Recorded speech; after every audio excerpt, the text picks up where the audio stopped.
И снова здравствуйте. На канале Абхазского телевидения информационный выпуск Амши Пшара. И сегодня в выпуске. В честь 13 воинов памятник добровольцам открыт в Черкесске.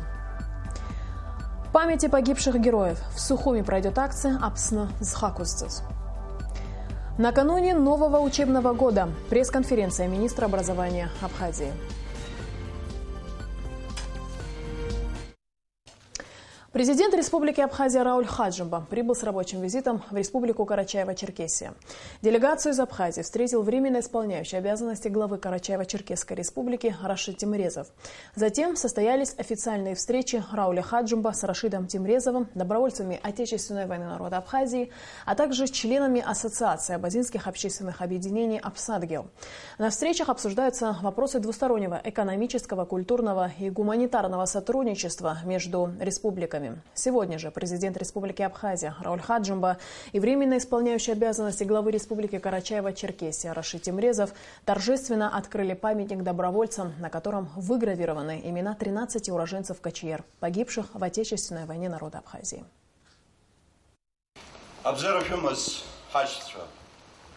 Дорогие братья, уважаемые друзья, сегодня мы являемся свидетелями замечательного и долгожданного события — открытие памятника добровольцам, нашим братьям, которые пришли на помощь абхазскому народу в сложнейший момент нашей истории, когда абхазский народ стоял на грани физического уничтожения. Отечественная война народа Абхазии 92-93 годов разделила нашу жизнь на две половины – до и после войны. Первые же дни войны, перейдя через перевалы, наши братья с Северного Кавказа стали рядом с абхазским народом. Добровольцы ни у кого не спрашивали разрешения, действовали без оглядки на сложности и риски. Они были искренне движимы единственной целью – отстоять вместе с абхазским народом право на жизнь и государственность. Сложно передать те чувства, которые мы испытывали в августе 92 года, когда поступила информация, что нам на помощь идут наши братья из Северного Кавказа. Осознание того, что мы не одни, что наши братья с нами, вмиг сделало нас сильнее и непобедимее. Наш национальный лидер, основоположник абхазского государства Владислав Арденсбах не раз отмечал, что в той священной борьбе мы смогли победить только из-за того, что были рядом с нами наши братья. В боевых действиях Абхазии участвовало более 2000 добровольцев, из которых 51 человек удостоены звания Героя Абхазии. Более 260 добровольцев, из них 13 из Карачаево-Черкесии сложили свои головы за свободу и независимость Апсны. Добровольческое движение – это мощный фундамент священного и нерасторжимого братства народов Абхазии и Северного Кавказа. В Абхазии никогда не забудут мужество и героизм добровольцев. Мы склоняем головы перед памятью павших и низко кланяемся матерям, взрастившим таких отважных сыновей. В Абхазии, в городе Гудауда, рядом со зданием, где в годы войны размещался штаб Конфедерации горских народов Кавказа, установлена стела добровольцев. Сегодня памятник добровольцев установлен в Черкесске. И огромная благодарность за это руководству Карачаево-Черкесской Республики. Уверен, что и в дальнейшем будут находиться новые формы увековечивания памяти высочайшего проявления мужества и человеческого духа, добровольческого движения. Не сомневаюсь, что уважение к подвигу добровольцев, память о павших героях, забота о ветеранах будут столь же значимыми и для будущих поколений. От всей души желаю народу Карачаево-Черкесской Республики и всем народам Северного Кавказа мира, счастья, благополучия и, самое главное, единства. В единстве наша сила. Завтра, 1 сентября, в ходе рабочей поездки в Кабардино-Балкарию президент Рауль Хаджимба примет участие в праздничных мероприятиях в Нальчике, посвященных 95-летию государственности КБР. Делегация Абхазии во главе с вице-президентом Виталием Габни принимает участие в праздновании Дня образования Нагорно-Карабахской республики. Также в рамках визита у вице-президента запланирован ряд рабочих встреч по вопросам сотрудничества Абхазии и Нагорного Карабаха. В состав абхазской делегации вошли также вице-спикер Народного собрания Вагаршак Касян и исполняющий обязанности заместителя министра иностранных дел Кан Тания. В Сухуми готовится акция «Апсны Схакустас». Она стартует 30 сентября, в День Победы и независимости Абхазии. Ее участники пронесут по центру столицы фотографии своих отцов и дедов, сестер и матерей, погибших во время Отечественной войны народа Абхазии и после войны при выполнении служебных обязанностей. О том, на какой стадии подготовка к акции, расскажет Царесмар. Подготовительные работы по проведению акции «Апсны Схакустас» по типу бессмертного полка начались месяц назад. Именно тогда был создан оргкомитет, в который вошли представители Министерства обороны, культуры, Музея боевой славы. Инициаторы акции – Ассоциация женщин-инвалидов, участниц Отечественной войны народа Абхазии. На сегодняшний день оргкомитетом уже проделана большая работа по всей стране. Собрано более 1500 фотографий погибших во время Отечественной войны народа Абхазии и после войны при выполнении служебных обязанностей. Прием фотографий продлен до 5 сентября. Для того, чтобы провести эту акцию, я столкнулась с тем, что не думала столкнуться. Первое, что это настолько больно оказывается, и я на сегодня убедилась, что это, по-моему, полжизни надо отдать, чтобы собирать эти фотографии. Это самое главное. Хочется выразить огромное спасибо всем, кто принес эти фотографии. И хочется поблагодарить всех матерей, особенно матерей этих ребят. Это каждую женщину встретить, с каждой женщиной поплакать, это переносить очень, оказывается, тяжело.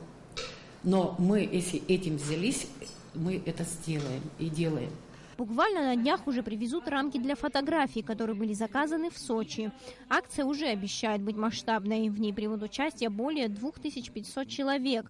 Нести фотографии будут родственники погибших, а также студенты и ученики старших классов. Кстати, пока еще организаторы памятного мероприятия не определились с маршрутом и многими другими организационными моментами. В этом году акция пройдет в республике впервые. Организаторы надеются, в будущем памятное мероприятие расширит свой формат. И уже на следующий год в рамках акции «Апсны Схакустас» пронесут и фотографии воинов, которые ушли из жизни после войны вследствие болезни или тяжелого ранения. Царесмар, Алексея Гухава, Абхазское телевидение.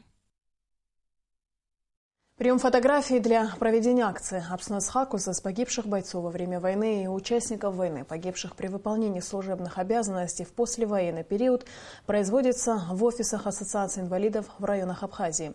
В Сухуми в офисе Ассоциации женщин-инвалидов, участниц боевых действий, находящемся по улице Базинская, 59. В Ткварчале в офисе Союза инвалидов войны по улице Апсилов, 6. В Ачамчере в Ассоциации инвалидов района по улице Гулия, 52. В Гулрыбше в офисе Ассоциации Абджива на площади Конституции, 6. В Гудауте в Ассоциации инвалидов по улице Маргания и в Гагре в Кабарце. Сегодня премьер-министр Беслан Барцец представил коллективу Госкомитета по управлению государственным имуществом и приватизации нового председателя Вахтанга Пипия.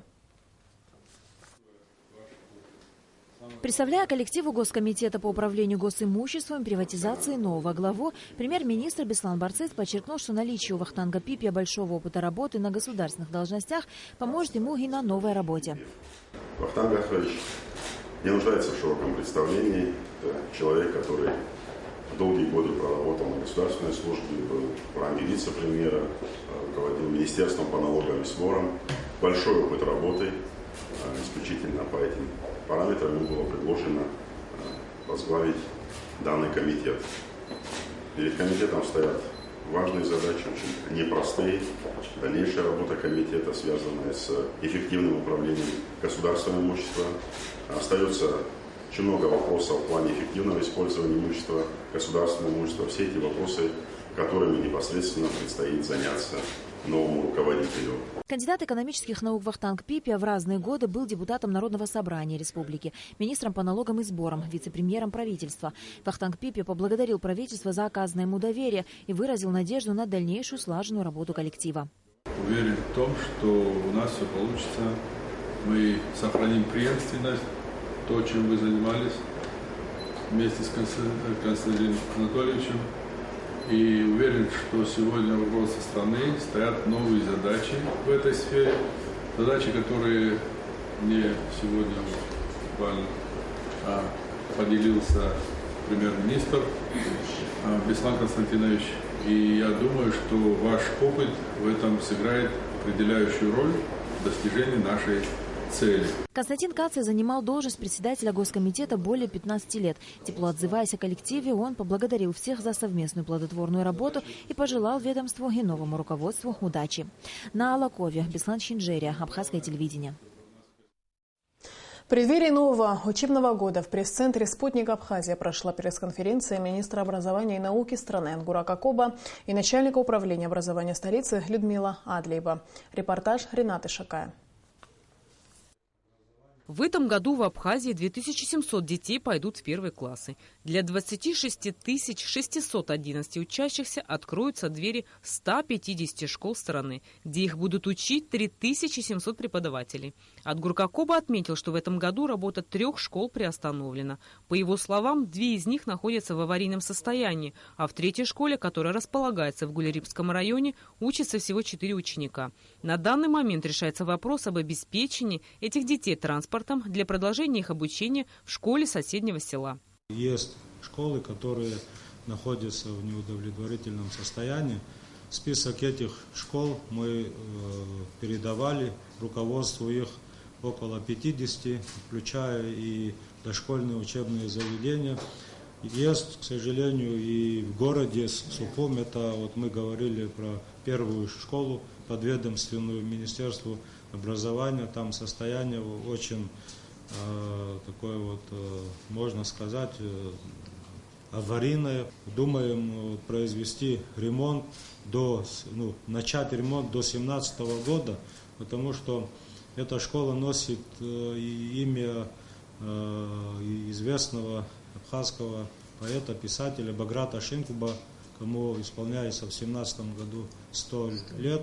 И мы надеемся, что руководство страны найдет возможность и начать ремонт школ. Министр образования и науки Отгурка Коба назвал положительной тенденцией тот факт, что за последние несколько лет большинство родителей стараются отдать своих детей в абхазские школы и при этом в абхазские секторы. Впервые в этом году Министерством образования и науки было издано распоряжение, определяющее параметры приема детей в первый класс. И одно из главных условий – это уровень знания родного языка для поступающих в абхазские школы. Проводили в школах такие легкие собеседования, не превращая это в какой-то приемный экзамен. Проводили собеседования и проверяли, насколько ребенок готов пойти в школу. Очень маленькое количество, которые не прошли собеседование, и было предложено родителям пустить детей в подготовительный класс. Они у нас организованы. После пресс-конференции Отгурка Коба информационное агентство и радио «Спутник Абхазии» к новому учебному году запустило проект, который в доступной форме поможет самым маленьким ученикам познакомиться с основой абхазского языка – азбукой. Красочный алфавит в формате интерактивной инфографики покажет, как пишутся и произносятся буквы. Нажав на каждую из них, можно услышать их звучание. Азбука от «Спутника Абхазия» доступна для пользователей как на портале, так и в мобильных приложениях. Рената Шакая, Тимур Гугохи, Абхазское телевидение. 2 сентября в Абхазии будут отмечать 90 лет со дня рождения Тамары Платоновны Шакрыл, видного абхазского ученого и политического деятеля. В республике проводится ряд мероприятий, посвященных этой дате. А в эфире Абхазского телевидения сегодня начинается цикл передач, посвященных жизни и деятельности Тамары Платоновны. Первая передача Тамара Шакрыл Лажа в нашей программе сегодня.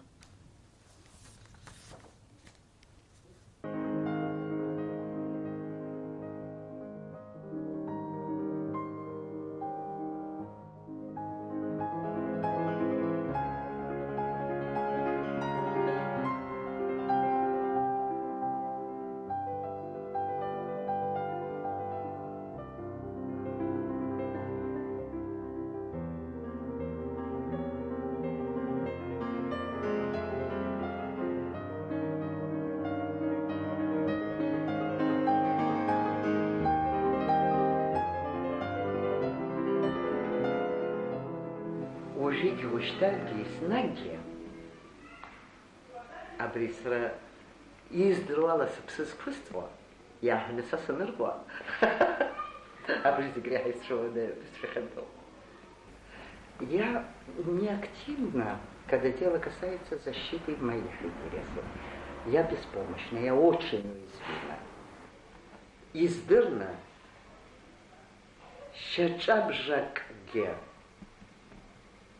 сыважла черхарасан, это надо, наверное, нести эту боль с детства, как нам пришлось. Я считаю, что профессии политика не неотъемлемы.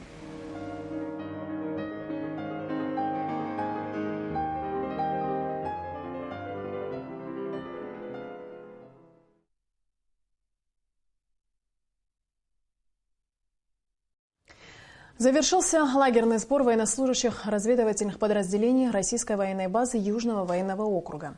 Отработка различных способов ведения разведки, тактика устранения засад и налетов, поиск и взятие в плен снайперов условного противника. Задачи не из легких. О том, как военнослужащие справляются с ними, репортаж наших корреспондентов. Учебные мероприятия были проведены на полигоне Цабал. В нем принимали участие более 200 разведчиков военной базы с применением свыше 40 единиц военной техники, такой как бронированные разведывательные машины «Дозор», бронетранспортеры БТР-82М и бронированные автомобили КАМАЗ «Мустанг». В ходе лагерного сбора военнослужащие разведподразделений провели около 10 специальных учений, в том числе тактика специальное учение по ликвидации диверсионно-разведывательных групп условного врага и трехдневные специальные учения по розыску и уничтожению маскирующихся групп противника. Интенсивность проведения учений разведчиками возросла на 20% по сравнению с прошлым лагерным сбором, прошедшим в марте текущего года. С целью подготовки военнослужащих к умелым действиям в условиях шумовых эффектов и стрессовых ситуациях в ходе проведения всех учений использовались имитационные заряды ЭМ-120, сигнальные ракеты и холостые патроны к стрелковому оружию.